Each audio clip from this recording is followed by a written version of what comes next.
வணக்கம் வணக்கம் வணக்கம்.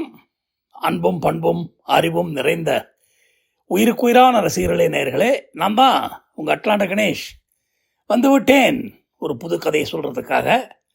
புது கதை டைட்டில் என்னன்னு கேட்குறீங்களா? அதாவது சிக்கனம் சின்னசாமி, இதுதான் கதையுடைய டைட்டில். நல்லா கேட்டுங்க, சிக்கனம் சின்னசாமி. அதாவது சின்னசாமி சின்ன வயசுலேயே அப்பா அம்மாவை இழந்து தன்னுடைய தம்பி அண்டு 2 தங்கச்சிங்களை வளர்க்குற பொறுப்படுத்திக்கிட்டு கல்யாணம் பண்ணிக்கிட்டு ரொம்ப சிக்கனமாக இருந்து 10 பைசா செலவழிக்கிறதுக்கு 10 தடவை யோசிச்சுட்டு 11 தடவை சச்சா இந்த செலவு வேணாம், என்ன இப்போ தண்ணியை நம்ம ஆற்றுல அள்ளி குடிச்சிக்கலாங்கிற மாதிரி பேக்கெட்டில் போட்டு வந்துடுவார். அவ்வளவு சிக்கனம் சிக்கனம் சிக்கனம், எல்லாத்துலேயும் சிக்கனம் பார்க்குற ஒரு ஆள். ஏன்னா தனியாக அந்த குடும்பத்தை, அதாவது தன்னுடைய தம்பியும் 2 தங்கைகளையும் காப்பாற்ற வேண்டிய பொறுப்பு. ஒரு சின்ன கிராமம்தான். அண்டு கல்யாணம் பண்ணிக்கிட்டு குழந்தைகள்லாம் தனக்கு வேண்டாம், ஏன்னா இருக்கிறவங்கள ஆளாக்குறது தான் நம்ம பெரும் பொறுப்புன்னு ஒய்ஃப்டையும் சொல்ல. அந்த ஒய்ஃபு நல்லவங்க, பாவம். அவருடைய பெயர் சின்னசாமி. சிக்கனம் சின்னசாமின்னு தான் எல்லாரும் கூப்பிடுவாங்க. ஒய்ஃப் ரொம்ப நல்லவங்க. தம்பி பேர் அப்பாசாமி. அதாவது சின்னசாமி அப்பாசாமிக்கு கன்ஃபியூஷன் வராமல் இருக்க தம்பியை தம்பின்னே சொல்லிடலாம். 2 தங்கச்சிங்க. அவங்க எல்லாரும் கவர்மெண்ட் ஸ்கூலில் படிக்க வச்சு அதை பண்ணி இதை பண்ணி எல்லாம் பண்ணுறாங்க. அவங்க குழந்தைகளும் பெற்றுக்கல. சிக்கனம் சின்னசாமி நம்ம தம்பி நல்லபடியாக படித்து ஆஹா ஓஹோன்னு மார்க்கெல்லாம் வாங்கி ஸ்காலர்ஷிப்லேயே கடன்னு முன்னுக்கு வந்து காலேஜ் எல்லாம் படித்து கம்ப்யூட்டர் படித்து முடிச்சிடுறாரு. அப்புறம் என்ன, கம்ப்யூட்டர் முடித்தா வந்துட்டாரு நம்ம அட்லாண்டாவுக்கு வேலை தேடி. அங்கே எங்கேயும் கான்ட்ராக்டில் அலைஞ்சவர் தெரிஞ்சவர் எல்லாம் பண்ணி எண்ணி கடைசியில் அட்லாண்டாவில் செட்டில் ஆகிட்டார். வருடங்கள் வேக வேகமாக ஓடின உடனே இப்போது அவருக்கு கல்யாணமும் ஆகி அழகான பானுமதி அப்படிங்கிற ஒரு பெண்ணை, மதி நிறைந்த பெண், நல்ல பொண்ணு, ரொம்ப தங்கமானவங்க, ரொம்ப கருணை உள்ளவங்க, எல்லாருக்கும் உதவி செய்யணுங்கிறங்க. அவங்களும் அங்கே கம்ப்யூட்டர்லாம் படித்து ஒரு சாதாரண குடும்பத்திலேருந்து முன்னுக்கு வந்தவங்க. அண்ணாங்காரன் பார்த்து சொல்கிறாரு, சரின்னு சொல்லிட்டு தம்பியும் கல்யாணம் பண்ணிக்கிறாரு. அண்ணன் மனைவி போலவே தம்பியுடைய மனைவியும் நல்லபடியாக இருக்காங்க. அப்படியாக பானுமதியும் இங்கே நம்ம தம்பி கூட வந்து ஜாயின் பண்ணிக்கிறாங்க அட்லாண்டாவில். 2 பேரும் நல்லபடியாக வேலை செய்கிறாங்க, வைக்கிறாங்க. ஆரம்பத்தில் கான்ட்ராக்டர் அங்கே எங்கெல்லாம் அலைவாங்க, வேறு ஊருக்கெல்லாம் போவாங்க வருவாங்க. கடைசியில் பர்மனெண்ட் ஜாப் ஆயிரம் ஒன்று அட்லாண்டாவிலேயே ஹாப்பியாக தோட்டந்துறவோட ஒரு வீட்டை வாங்கி செட்டில் ஆயிடுறாங்க, நல்லபடியாக இருக்காங்க. அவங்களுக்கு 2 குழந்தைகள், ஒரு பையன் ஒரு பொண்ணு. ஸோ நல்லபடியாக வருமானம் வருது. 2 பேரும் சேர்ந்து கிட்டத்தட்ட ஒரு $250,000 சம்பாதிக்கிறாங்க. அதில் நிறையா பணத்தை சேரிட்டிக்காக, ஏன்னா சின்ன வயசில் கஷ்டங்கள் நிறையா பார்த்ததுனால 2 பேருக்கும் கஷ்டப்படுறவங்களுக்கு உதவி பண்ணுங்கிற ஒரு நல்ல எண்ணம். அதனால் அவங்களுக்கு வர பணத்தில் ஒரு 20% அவங்க சேரிட்டிக்காக ஒதுக்கி வச்சிடுறாங்க. பாக்கியெல்லாம் தன்னுடைய குழந்தைகள் அது இந்த செலவு இந்த செலவு, வீட்டுக்கு மார்க்கெட் கட்டணும், அது கட்டணும் இது கட்டணும். அமெரிக்காவில் 2-3 கார் இருக்கணும், வீட்டில் காருக்கு பேமெண்ட் பண்ணணும், எல்லாம் பண்ணணும். அதனால் வந்து கரெக்டாக பட்ஜெட் போட்டு, ஆனால் அந்த சேரிட்டியை மட்டும் விடாமல் நல்லபடியாக செஞ்சுக்கிட்டு இருக்காங்க. எல்லாம் நடக்கிற போது ஊரில் ரொம்ப நல்ல பேர் அவங்களுக்கு அட்லாண்டாவில். அடேடே, நம்ம தம்பி அப்பாசாமிக்கும் பானுமதிக்கும் அருமையான பேர், குழந்தைகளும் நல்லா வளர்க்குறாங்க, அதுகளும் நல்லா படித்து வந்துட்டு இருக்குங்க. அப்படியாக வருடங்கள் ஓட பசங்கள்லாம் பெரியவங்களாகி நல்லா படித்து முடித்து, ஒரு பையன் MBBS படிக்கிறான், அந்த பொண்ணு ஜம்முன்னு இன்னொரு காலேஜெல்லாம் படித்து மாஸ்டர்ஸ்லாம் படிக்குது. இந்த மாதிரிலாம் ஆறும்போது வீட்டு வாசலில் பார்த்தா ஒரு 3-4 கார் நிற்குது, நல்ல பெரிய வீடு வாசல் எல்லாம் இருக்குது. இப்போ அப்பாசாமிக்கு அப்படி இப்படி 50வது வயசு வரப்போகுது. அதாவது நம்ம தம்பிக்கு 50வது வயசு. அவருக்கு ஒரே ஒரு ஆசை, அண்ணன் ஃப்ளைட்லலாம் போனதே கிடையாது. ஆறு நம்ம சிக்கனம் சின்னசாமி ஃப்ளைட்டா காலை கடவுள் கொடுத்துருக்கிற போது ஃப்ளைட்டாவது ஈட்டாவதுன்னு எங்கேயும் நடந்தே தான் போவார். ஒரு தடவை அவர் கிராமத்துலேருந்து ஒரு 60 மைல் தள்ளி இருக்கிற சென்னைக்கு நடந்தே போயிட்டு நடந்தே வந்தார்னா பார்த்துங்க. அந்தளவுக்கு கால் மேல் நம்பிக்கை. எல்லாருக்கும் தம்மேல நம்பிக்கை இருக்கும், கை மேலே நம்பிக்கை இருக்கும், இவருக்கு கால் மேல் நம்பிக்கை. சிக்கனம் சின்னசாமி அந்தளவுக்கு சந்தோஷமாக பைசாவை என்னதான் இப்போ வந்து ஓரளவுக்கு வசதி வந்து இங்கேருந்து டான்னு பணம் கணலாம் நிறையா அனுப்புகிறாரு நம்ம ஆள். அங்கே லேண்டு கிண்டு அதெல்லாம் வாங்கி போட்டு எல்லாம் பண்ணி திறந்தோப்பு இருக்குது, 3 ஏக்கர் நிலம் இருக்குது, எல்லாம் இருக்குது, சந்தோஷமாக இருக்கார், ஹாப்பியாக இருக்கார். அப்படிப்பட்ட சிக்கனம் சின்னசாமியை ஒய்ஃபோட இங்கே வரவழைச்சு, தனக்கு தெய்வம் மாதிரி தானே அவர் சின்ன வயசில் அவ்வளோ தூரம் சப்போர்ட் பண்ணி வளர்த்துகளத்தெல்லாம் பண்ணியிருக்காருன்னு சொல்லிட்டு அவருக்கு எப்படியாவது டிக்கெட்டை வாங்கி போட்டு நம்மளுடைய 50வது பிறந்த நாளைக்கு கொண்டாந்துடணும், கிராண்டாக செய்யணுன்ட்டு அவங்களுக்கு ஒய்ஃபுக்கு ரொம்ப ஆசை. பானுமதிக்கு அவங்க ரொம்ப ஜம்முன்னு எல்லாம் செய்கிறாங்க, வைக்கிறாங்க, போகிறாங்க, எல்லாம் அரேஞ்ச் பண்ணுறாங்க. அண்ணன் இங்கே ஒரு 8 மாதம் முன்னாடியே சொல்லி நீங்கள் அமெரிக்காவுக்கு வரணுன்னோன்னா ஃபோன்லேயே, ஐயோ அமெரிக்காவா, முடியாதுப்பா, டிக்கெட்டு பணத்தை கேட்டால் நான் மயக்கம் போட்டு விழுந்துருவேன், என்ன ஒரு 10,000 ரூபா இருக்குமா? ஐயோ அதெல்லாம் இல்லைங்க, கிட்டத்தட்ட 80,000-70,000 ரூபா ஆகுது. ஐயோயோ அப்படின்னு ஃபோனை விட்டார் கீழே. உடனே ஒரு ஒய்ஃப் ஓடி வந்து எடுத்து, என்னங்க அவருக்கு ஷாக்கிங்காக அதை சொல்லிட்டீங்களான்னு கேட்க, இல்லை அமெரிக்கா டிக்கெட் எவ்வளோ ஆகும்னு சொன்னேன். ஆனால் நீங்கள் இதெல்லாம் சொல்லாதீங்க, ஏதோ 5-10ன்னு சொல்லுங்கள், நீங்கள் பெரிய தொகையெல்லாம் சொன்னீங்கன்னா அவர் மயக்கம் போட்டு விழுந்துருவார் பாவம் அப்படின்னு சொல்லி அவங்கள இது பண்ண. அதுக்கப்புறமாக நீங்கள் அதெல்லாம் கவலைப்பட வேணான்னே, டிக்கெட்டை வாங்குறது என் பொறுப்பு, உங்களுக்கு வீசா கீசா அதுக்கெல்லாம் என்ன ஒரு பைசா கூட நீ செலவிடக்கூடாது, அதுதான் அதில் கண்டிஷன், நீங்கள் கட்டாயமாக கிளம்பி வாங்க அப்படிலாம் சொல்ல, அவரும் சரி ரைட்டு, தம்பி இவ்வளோ ஆசைப்பட்றான், டிக்கெட் வாங்கி அனுப்புகிறேன்றான், அமெரிக்கா வாழ்க்கையில் ஒரு தடவை பார்க்குறதுக்கு ஒரு ஆப்பர்ச்சுனிட்டின்ட்டு கிளம்பி வராங்க அவங்க 2 பேரும் சந்தோஷமாக. வரதுக்கு முன்னாடி இவர் சொல்கிறாரு, ஹெல்த் இன்சூரன்ஸ் ஒன்று இருக்குது, அதையும் வாங்கிட்டு வந்துடுங்க, அதுக்குள்ளே என்ன செலவோ அதை நான் கொடுத்துட்றேங்கிற மாதிரி சொல்கிறாரு இவர் நம்ம தம்பி. அண்ணா சின்ன சாமி, சரி சரி சரி, எனக்கு என்னையா கால் சும்மா ஜம்மன் இருக்குது, குதிரை மாதிரி ஹெல்த்து அது இதுன்னு சொல்கிறாரு, வைக்கிறாரு. இல்லை அதெல்லாம் இருந்தாலும் இங்கே ஏதாவது உடம்பு சரியில்லாமல் போச்சுன்னா ப்ராப்ளம் ஆகிடும், வாங்கிட்டு வந்துருங்கன்னு சொல்கிறாரு.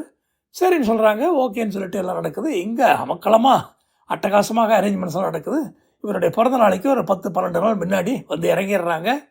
இங்கே வந்து இறங்கி சின்னசாமிக்கு ஆச்சரியம் தாங்க முடியல, மனிதர்கள் இப்படிலாம் கூட வாழ்வாங்களா, இவ்வளோ பெரிய வீட்டில் இருக்காங்க, என்னடா இது, தோட்டத்தில் பூத்து குலுங்குது, வாசலில் 4 கார் நிற்குது, பேரம் பேத்தி எல்லாரும் காரை ஓட்டு போகிறாங்க, நம்ம தம்பியோட ஒய்ஃபு ஒரு கையில் காரை ஓட்டிக்கிட்டு சர்றன்னு அங்கேயும் இங்கேயும் போகிறாங்க, பேண்ட்டு சட்டையெல்லாம் போட்டுக்கிட்டு ஆம்பளை மாதிரி வேலைக்கு போகிறாங்க, இதெல்லாம் இது ஆச்சரியமாக இருக்குன்னு சொல்லி வீட்டில் இருக்கிற வசதி எல்லாம் பார்த்து 5-6 ரூம் இருக்குது, ஒரு 3 கார் நிற்கிற கராஜ் இருக்குது, இதெல்லாம் பார்த்து ஆச்சரியப்பட்டு பண்ணுறாரு. அவரும் தம்பிக்கும் ரொம்ப சந்தோஷம், அவங்க ஒய்ஃப் பானுமதிக்கும் ரொம்ப சந்தோஷம், அண்ணி வந்திருக்காங்க, அண்ணன் வந்திருக்காங்கன்ட்டு சமையல் பண்ணுறதுன்னு அதை பண்ணுறது இதை பண்ணுறதுன்னு ஆஃபீஸுக்கு முதல்ல ஒரு 4-5 நாள் லீவு போட்டாங்க.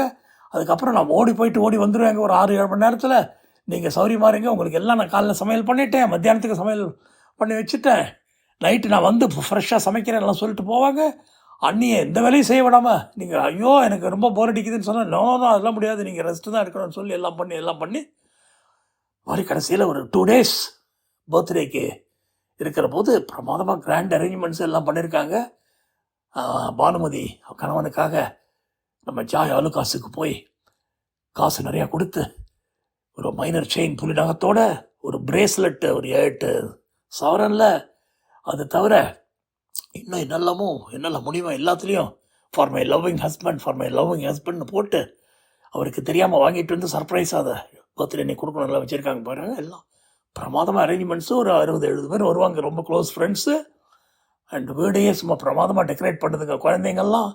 அப்படி ஒரு கோலாகலமாக நடக்கிற போது பார்த்தா ஒரு 48 ஹவர்ஸ் முன்னாடி நம்ம சின்னசாமி சார் மாடியிலேருந்து இறங்கி வந்து கப்புன்னு அப்படி நெஞ்சை பிடிச்சிட்டு, என்ன தம்பி ஏதோ கொஞ்சம் அம்மா வா வலிக்கே அப்படின்னு சொல்லி மயங்கி விழுந்துடுறாரு டைனிங் டேபிள்கிட்ட. அண்ணே என்ன சென்னைன்னு ஓடி போய் பார்த்து இது பண்ணி உடனே எமர்ஜென்சிக்கு ஃபோன் பண்ணி கூட்டி போயிட்டு ஆஸ்பத்திரியில் போட்டுக்கிட்டு எல்லாம் பண்ணி எல்லாம் செக் பண்ணி இப்படின்னு பார்க்குற போது ஹார்ட்டில் ஒரு ஹோல் இருக்குது, அதை ஃபில்அப் பண்ணி ஆகணும், உடனடியாக சர்ஜரி பண்ணணும், அதை பண்ணணும் இதை பண்ணணும், என்ன பண்ணுறது தெரியல அப்படின்னு சொல்ல பார்க்க எல்லாம் பண்ணுங்க என்ன வேணுமோ பண்ணுங்கள், செலவெல்லாம் பற்றி கவலைப்படாதீங்க, எதாவது பார்த்து பண்ணுங்க அப்படின்னு சொல்ல, அந்த இன்சூரன்ஸுக்கு அவங்க வாங்கிட்டு இருந்தால் கொடுங்க அந்த இன்சூரன்ஸ் காப்பியான்னு கேட்க, அண்ணிக்கிட்ட அண்ணி அந்த இன்சூரன்ஸு, அடா போங்க தம்பி அண்ணா அதெல்லாம் ரொம்ப செலவுன்னு சொல்லி, ஹெல்த்து நமக்கு என்ன நல்லா தானே இருக்குது, நல்ல குதிரை மாதிரி ஜம்முன்னு இருக்கும், அதை விட்டுட்டு போய் இதில் போய் ஒரு ஆளுக்கு 28,000 ரூபான்னா 56,000 ரூபா ஆகுதுன்னு சொல்லி வாங்காம விட்டாரு அப்படின்னு சொல்லி, ஐயோ அப்படின்னு சொல்லிட்டு, இருந்தாலும் என்ன பண்ண முடியாதுக்கா வேண்டி சொல்லி எல்லாம் பண்ண இது பண்ணால் அவங்க கரெக்டாக பர்த்டே அன்னைக்கு சர்ஜரி, அதாவது 48 ஹவர்ஸ்னால் ஒரு 24 ஹவர்ஸ் இந்த எமர்ஜென்சி அது இதில் போயிடுச்சு, 24 ஹவர்ஸில் சர்ஜரி, பர்த்டே கேன்சல் பண்ணிடலாங்கிற போது ஃப்ரெண்ட்ஸ் எல்லாம் சொல்கிறாங்க, ஒன்றும் கவலைப்படாதீங்க, இப்போ சர்வசாதாரணமாகி போச்சு அது, அதாவது ஹார்ட் சர்ஜரிலாம் சாதாரணம், கவலைப்படாதீங்க, நீங்கள் எல்லாம் நல்லாயிடும், நாங்கள் எல்லாம் ப்ரே பண்ணுறோம், பர்த்டே அன்றைக்கி நம்ம அண்ணனுக்கு தனியாக ஒரு 5 மினிட்ஸ் ப்ரே பண்ணுவோம், இந்த ஃபங்க்ஷனை மாற்றாதீங்கன்னு சொல்லிட்டு எல்லாம் வைக்க போக ஃபங்க்ஷனும் ஓரளவுக்கு நடக்கு. ஆனால் அவ்வளோ தூரம் சுரத்தா போகலை, கொஞ்சம் இவருக்கு ரொம்ப கவலையாக இருக்குது நம்ம தம்பிக்கு. அமெரிக்காவில் இருக்கிற தம்பிக்கு அவர் கவலைப்படுறாரு, அண்ணனுக்கு என்னாச்சுன்னு இது பண்ணி அப்புறம் ஒரு மாதிரி ஃபங்க்ஷன்லாம் முடியுது, வைக்கிது, போகுது. அந்த கிஃப்டெல்லாம் கொடுத்து அவருக்கும் ஒரு மாதிரி சந்தோஷமாக இருக்குது. மனைவி இவ்வளோ தூரம் உயிரை வச்சுருக்காங்களேன்னு குழந்தைங்கள்லாம் ஆளுக்கு அதுங்க சேவிங்ஸ்லேருந்து கிஃப்டெல்லாம் வாங்கி கொடுக்குது, வைக்கிது, எல்லாம் பண்ணுதுங்க. எல்லாம் போக ஆஸ்பத்திரியில் போயிட்டு அடுத்த நாள் போய் பார்க்குறாங்க, வைக்கிறாங்க, எப்படி இருக்காரு என்னன்னு. ரொம்ப இதாக சீரியஸாக தான் இருக்குது, இன்னும் கூட காம்ப்ளிகேஷன்ஸ் நிறையா இருக்குது. இதை நம்ம சர்ஜரி கொஞ்சம் பண்ணி முடித்து ஓரளவுக்கு சரின்னு நினைக்கிற போது மற்ற ப்ராப்ளங்கள்லாம் பாவுது, அது இதுன்னு சொல்லிவிட்டு ஒரு 15 நாள் வரைக்கும் தான் இருக்கணும்னு சொல்லி எல்லாம் பண்ணி ஒரு 20-25 நாள் ஆகிடுது ஆஸ்பத்திரியிலேருந்து வரத்துக்கு. ஆனால் எப்படியோ உயிரை காப்பாற்றி கொண்டாந்துட்டாங்க.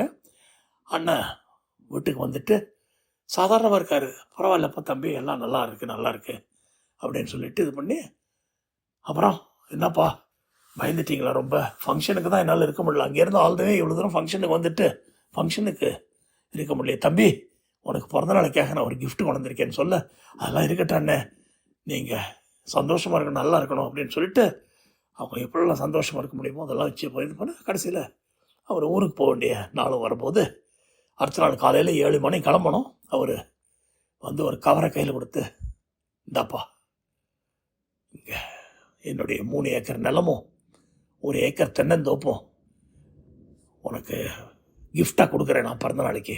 அண்ணே, உங்களுக்குள்ள நிலம் தோப்பெல்லாம் பாதி பணம் நீ அனுப்பிச்சது தான்ப்பா, அதில் நான் உழைச்சதில் கொஞ்சம் சேர்த்தது, அதனால் இது உனக்கு தான் வரணும். அது தவிர ஆஸ்பத்திரியிலேருந்து பெரிய பில்லு வருது போல் இருக்கே உனக்கு. ஆமாம் அண்ணே, வருது அண்ணே, என் தப்பு இல்லை அது, அந்த இன்சூரன்ஸை வாங்காமல் வந்துட்டேன். 56,000 ரூபான்னு சொல்லிட்டு வாங்காமல் வந்தேன். ஆனால் இப்போ கிட்டத்தட்ட $350,000 எவ்வளோ ஆச்சு? 100,000 100,000க்கு 85 லட்சம். ஐயோ, என்னப்பா அது, கிட்டத்தட்ட 2.5-3 கோடி. ஆனால் இந்த நிலம்லாம் 1 ஏக்கர் 1 கோடிக்கு போகுதுப்பா, 3 ஏக்கர் இருக்குது, தென்னந்தோப்பு 1.5 கோடி போகும்ப்பா. அதனால் நீ இதை பற்றி கவலைப்பட. அண்ணே, பணமா முக்கியம் அண்ணே, நீங்கள் வச்சுங்க. ஐயோ, கையில் பிடிப்பா நீ அப்படின்னு சொல்லிட்டு நான் வரத்துக்கு முன்னாடி எழுதி வாங்கிட்டு வந்துட்டேன்ப்பா. ஏதோ இன்னும் நேற்றோ மிதானத்தை எடுத்த முடிவு இல்லை அது. அங்கேருந்து கிளம்பி வரும்போதே உன் பேரில் எல்லாத்தையும் ட்ரான்ஸ்ஃபர் பண்ணி கொண்டாந்து டாக்குமெண்ட்டோட கொண்டாந்துருக்கேனப்பா அப்படின்னு சொல்ல, பொல கண்ணீர் வழிது நம்ம தம்பிக்கு. சின்னசாமி சிக்கனம் அப்படின்னு சொன்னவர் சர்வசாதாரணமாக 4.5 கோடி ரூபாயை தூக்கி கொடுக்குறாருன்னு சொல்லி ஆச்சரியப்பட்டு பார்க்க, நம்ம பானுமதி அம்மா தம்பியுடைய ஒய்ஃபு முதற்கட்டையும் காலிலே விழுந்து அவருடைய அண்ணனோட ஆசீர்வாதம் வேணும், நீங்கள்லாம் எங்களை ஆசீர்வாதம், நீங்கள் நின்று வாழணும், உங்கள் 100வது பிறந்தநாள் நாங்கள் செலிப்ரேட் பண்ணோம்லாம் சொல்லி இல்லை. கதை முற்றும். நல்லது நினைத்தால் நல்லதே நடக்கும், நல்லவர்களுக்கு எல்லாமே நல்லா தான் முடியுங்கிறது தான் கதையுடைய நீதி. அடுத்த கதையில் சந்திப்போம். உங்கள் அட்லாண்டா கணேஷ்.